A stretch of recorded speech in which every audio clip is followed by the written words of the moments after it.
Hey, gang, wanted to come back and we've got an exciting show for you today. By the way, we're working on having this entire studio named the Stellar Cyber Studio. We're working on that. We'll see what happens in the future. It's right before Christmas. I hope you got a couple weeks to get some shopping done. Always Raptors tickets and souvenirs make a great Christmas present. Also, we still haven't decided on what the season ticket pricing for 2024 is going to be. I'm working on sponsorship things that if I can achieve them, I can keep the season ticket pricing exactly the same as it was for 23. We're not there yet, but that's why we haven't announced a season ticket price. And then before we get into the main topic of discussion, I also wanted to, on behalf of the Raptors, we want to welcome the Oakland Ballers into the Pioneer League, the newest expansion team in the Pioneer League, and they're based out of Oakland, California. Well, that means it's going to be a flight league, folks. Unfortunately or fortunately, the Raptors will not be playing Oakland at all in 2024 unless it's in a playoff scenario. But I think fortunately it might be a good thing because, with the flight schedules, there's going to be some mistakes in the first year, and we don't have to be the guinea pig for it. So we'll see what happens. Also, there's going to be a second Northern California team that will be announced in January because you can't have you got to have an even amount of teams or somebody's got to take a week off. Season starts May 21st. It's going to be here before we know it. So until the holidays are over, let's focus on enjoying the snow while we can. As soon as the first of the year comes, get out of Dodge. It's almost time for spring training. But as you know, the last time we were here, we had introduced Evan Parker as our skipper. Evan's going to take over the reins right now, and he's going to introduce our new heading coach. So take it away, Ev. Hey, I'm very excited. The interview process was good. There was a lot of good candidates who submitted resumes. I appreciate every single one of those guys. The guys who had made it into the finalists, I reached out to, and but I believe that we found our guy. Ed Campaniello is going to be our hitting coach in 2024. Ed is joining us right now via Zoom. He's down in Surprise, Arizona. Ed has a long history in the game. His resume is very well put together. Was a player in the Reds organization. He coached in the A's organization. He's been around every facet of independent baseball. He's very well connected. He can help me a lot with player procurement. And he's just a great dude. The first phone call that him and I had was... I felt a bit divine. I mean, I had a very good feeling talking to him. Just the things that he said, he's a baseball guy through and through. So without further ado, I'm going to formally introduce Ed Campaniello. And Ed, how you doing, brother? Great, Evan. Appreciate it. Thank you. Hey, man. Real quick, obviously we're in here. We're very excited to have you. Why don't you tell us a little bit about yourself? Tell us what you're looking forward to bringing to the staff in 2024. All right, yeah, just like you said, I played from 95 to 2004, and then I just jumped right into coaching. I was a player coach in 2000 and just started to get the coaching bug then, and just continued. And then, like you said, I worked with the A's organization out here in Arizona. I moved from Southern California in 2004 when I was done playing, and started out here. And obviously with spring training and everything out here, I was able to kind of network and with former guys I played ball with, and started just working with a lot of the minor league players all the way down to young 9-10-year-olds. So really started to get versed in coaching and the process of hitting and just kind of breaking down swings, and felt like from 2004 till the present time, I've been in like a baseball university of always learning and expanding my knowledge in the game. Beautiful, man. Well, one thing that I took away from our first conversation with each other is that when you talk to a baseball guy, there are certain things that baseball guys say. We're talking about situational hitting. We're talking about, being very, very competitive with two strikes. We want our guys to be have a certain mindset, a certain comfort at the plate, and you answered pretty much everything that I could want in terms of helping me build that plan. And I'm going to rely on you a lot to put that day-to-day plan together so our guys are ready to go. So as I was saying, Ed, I'm going to be relying on you for player procurement and stuff. We made some plans for you to be out in the California Winter League. You'll be at some of these tryouts with me. So, your hitting prowess is something that I cherish a lot. And the way that I look at it is, as a head coach, you want to bring on the best offensive and defensive coordinators that you possibly can. And that's what I'm looking at you to do, bro. So I'm looking forward to see what I can learn from you and how we can sharpen each other's knowledge and put together a winning formula. Yeah, no, I'm excited as well. And just like you mentioned earlier, our first conversation, I was really excited when I got off the phone. I felt like we really connected on a lot of baseball philosophies and strategies. And I'm excited to be part of your first staff and fit in wherever you need me to. And if it's obviously my main job here is with the hitters, which I'm extremely excited about, and hopefully adding some ingredients to their game that helps them. We get the best out of them while they're here in Ogden, and if they move on, that's great also. And as far as helping you in any aspect of in-game strategies, that's going to be an enjoyable experience. Absolutely. I just wanted to say this also. Ed is also going to be our bench coach. A presence that I really, I need that presence in the dugout. I need to be able to talk to you, just like you said, about in-game strategies and stuff like that. So your baseball prowess in general, having, managed in the past, coached third base, we can talk defensively about stuff with positioning, when to pull the infield in, stuff like that. And I was very impressed, obviously, with your resume just because of the amount of experience that you have. So, like I already said, man, I'm looking forward to learning some from you. Yeah, likewise, absolutely. Cool, man. I had the fortunate, I spent some time with Sparky Anderson, and like we mentioned, I was able to see him. He was a resident close to where I lived. They named Cal Lutheran University, where I ended my college days. They named the field after him, and he was always down there. And then I also saw him in spring training. And he said it can't be the day you think you know everything about this game is the day you get out. So that's for sure. And I truly believe that. May I ask a question? Yes, please. Ed, as you know, hitting in today's day and age is a lot different when it comes to even teaching and fundamentals versus like when we played. See the ball, hit the ball. I know analytics can come into play, but are you one that has one type of swing for everybody, or are you one where you work with the kids as individuals to find the best tools for them to succeed? Well, I mean, like you said, the game's changed. The game's changed over the years. The analytics have been a big part.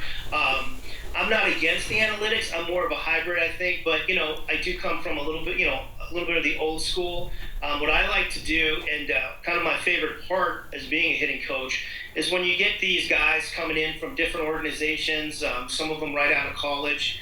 They're all going to have their ideas, maybe where they came from. There's a coach that it's either their way or no way. Yeah. I like to identify the hitter I'm working with. I'm not going to necessarily work with a hitter that's 6'5", 210 pounds, as I'm going to work with a guy who's 5'9", 155. There's a different game for that guy. And so my strength is to see a guy, watch him, see what he does, and then implement as needed. I try to keep it as simple as possible. I mean, the game is hard enough.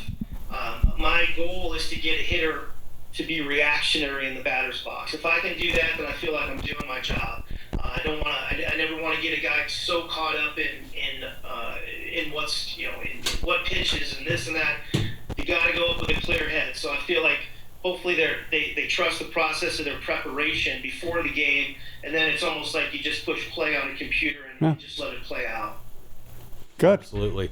Yeah. One thing that you had said that really stuck with me is that you want to find that missing ingredient for every guy, because guys at this level are, everyone's talented, but what does a guy need to add to his game? What does he need to refine in his game to allow him to be the best? And some of your assessments that you gave me on that stuff, I thought were absolutely spot on. So, hey, man, there's a reason that you got the job, and I'm excited to have you, man. Very, very excited. Thank you. Appreciate that.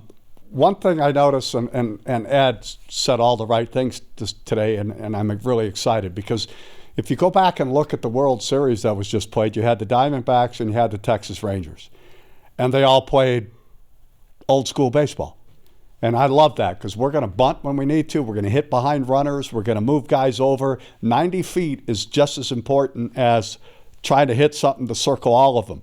So I think you've set some things that's just going to play right into that. And I'm really excited for what's coming forward for this season. Yeah, I mean, as a player, I hated striking out. I was embarrassed striking out. Yeah. So, over the last few years, you see a lot of guys, a lot of swing and miss, a lot of strikeouts. I just, putting the ball in play, there's a lot of good things that can happen, and consistent contact is going to lead to runs. Cool. Totally, man. Hey, Ed, stay there. Real quick, I'm going to step out of the seat. We want to bring Mason Ross in, who's going to be back with the staff, and let Evan and him have a little chat for a moment. Yes, absolutely. Next guy that I want to introduce is a guy that's been with me since the beginning here. Come on in, brother. Got my partner in crime here, Mason Ross. Mason is a Syracuse, Utah guy. He's a local guy. He grew up as a ballpark rat like I was, hanging out at Lindquist Field all the time.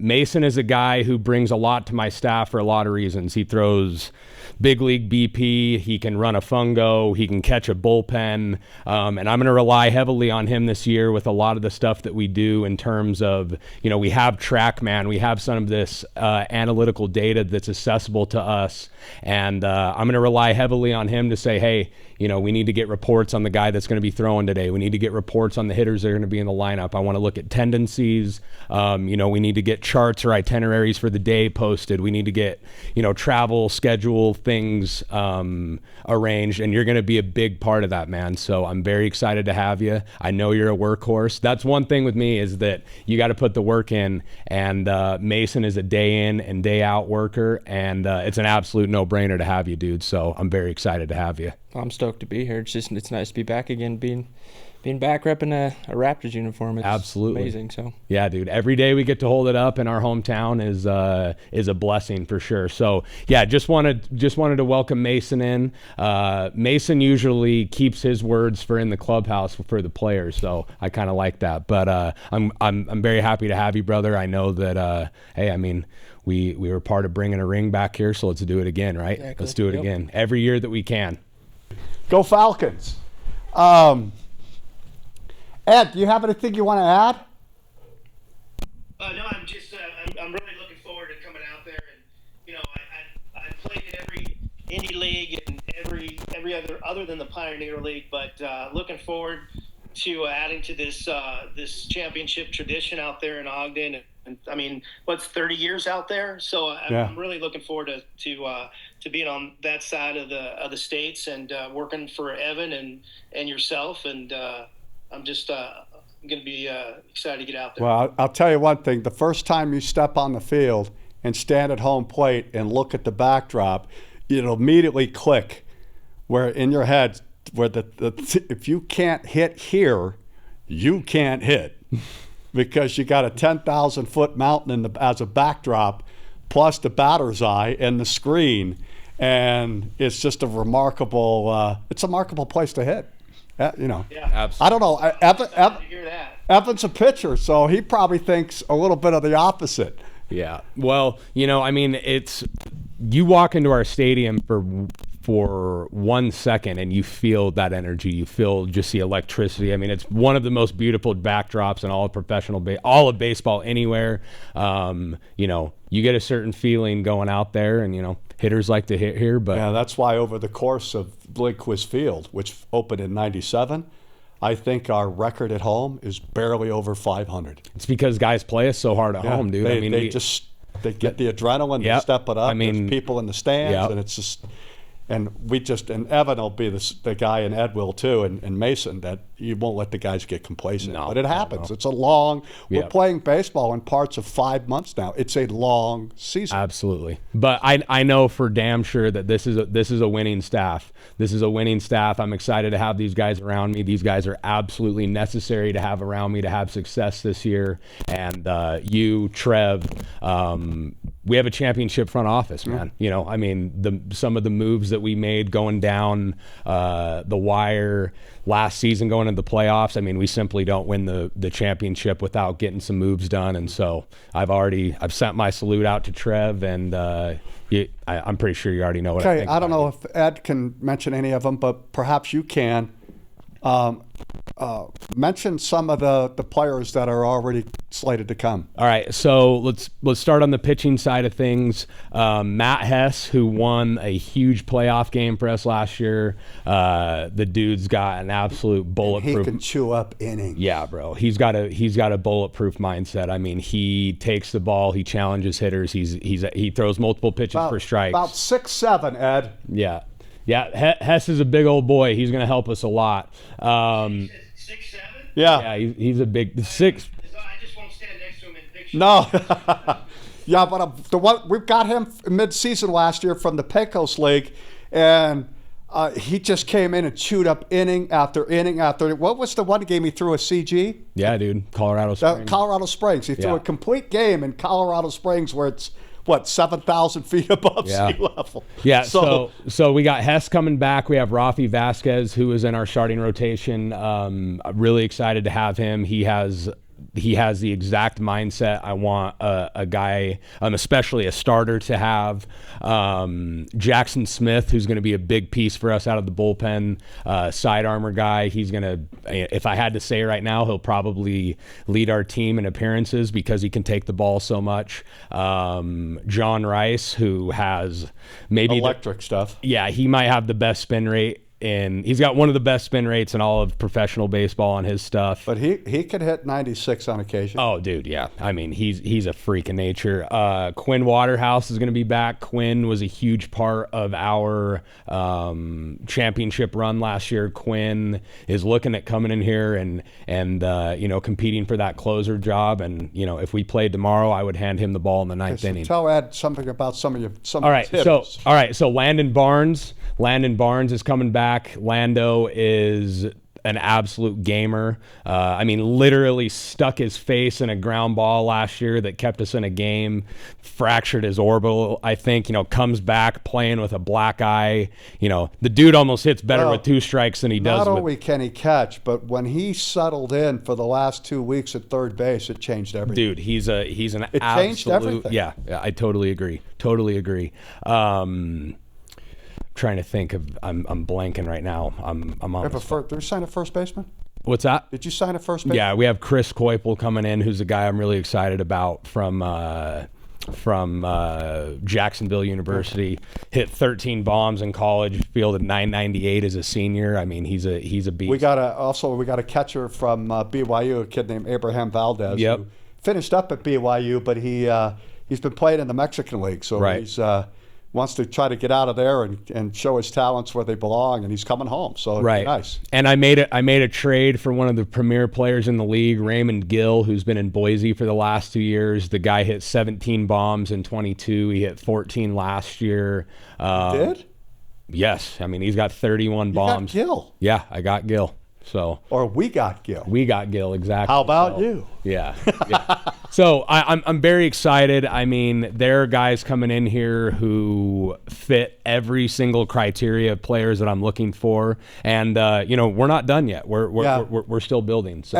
Ed, you ought to know. I don't know with your experience in indie ball, but Evan and I felt it was important to leave some roster spots open going into spring training, so we can, you never know what you might find, and we want to make sure that you have spots available, because I think it'd be lousy to sign a kid and then release him before he even takes the field. Is that the experience you've had? Yeah, and Evan and I had discussed that. Maybe after the first day after he hired me, we talked about, what he asked me what my thoughts were, is how many guys bring into spring training, and I'd like to keep it as low as you can, as far as, players, when you come in, for this season for sure, because I know Major League Baseball is contracting. There's going to be a lot of good players available a little later on. Yeah, 450 new players. League, there might be some guys out there that can help us, as well as that tryout in April out here in Arizona. So I think it's extremely important to have some roster spots open, and I believe this is going to be a pretty competitive year in the Indy circuit with the Major League Baseball contracting. To I think it's I want to say 160 from 185. Yeah, it's 15 players per organization, so another 450 kids are going to be without jobs. So we want to make sure that we have some spots available for those players. Yep. But one other thing, Trevor, have we assigned a franchise tag on anybody yet? We have not. No. New for 2024 is you can have one player on your team be deemed a franchise player, who has to be a player who's only played for you, but has exceeded his service time within the league. You can have one guy. I mean, Reese obviously would be the best guy, but we understand he signed, believe it or not, with the Savannah Bananas. Yep. So we're still working on that. If we have one, we have one. If we don't, we don't. We're going to war no matter what. Yep. And he's the guy taking us. Yes, sir. Yes, sir. Anything else you want to talk? No, I'm good. Ed, it was great to get you on Zoom, brother. I'm really looking forward to what we're gonna do here, and I'm chomping at the bit to get started. I off the top of my head, we're probably 150 something days out of the first day of spring, so it's coming up. It's coming up quick, man. Likewise, looking forward to it. I mean, our conversations, we get on the phone and we just keep talking and learning the roster and looking for players. I'm excited to get this going. What's your nickname, Ed? Is it Campo? Yeah, Campy. Campy? Maybe some nicknames we can't say here, but no, Campy's usually what guys will. We're going to have fans watching this, and they'll probably submit some questions for you, so be ready to answer them. Absolutely. Let's go. Yeah, let's go, man. I'm ready. It's been a great interview, Mace. Looking forward to having you, brother. Let's get to work. Okay. That's Ed Campaniello, folks. Campy, good to see you. Welcome aboard. You're going to have a great time in O-Town. That's the original O-Town is Ogden, Utah, not Oakland, California. We're gonna have fun with that. So, looking forward to see you. Have a great holiday season, and we'll see you soon. Appreciate it. Appreciate the opportunity, and Merry Christmas, Happy Holidays to everybody too. Okay. On behalf of the skipper, Evan Parker, and Campy, and Mason and Trevor, we'll see you down the road. Merry Christmas, Happy New Year. Ciao, baby.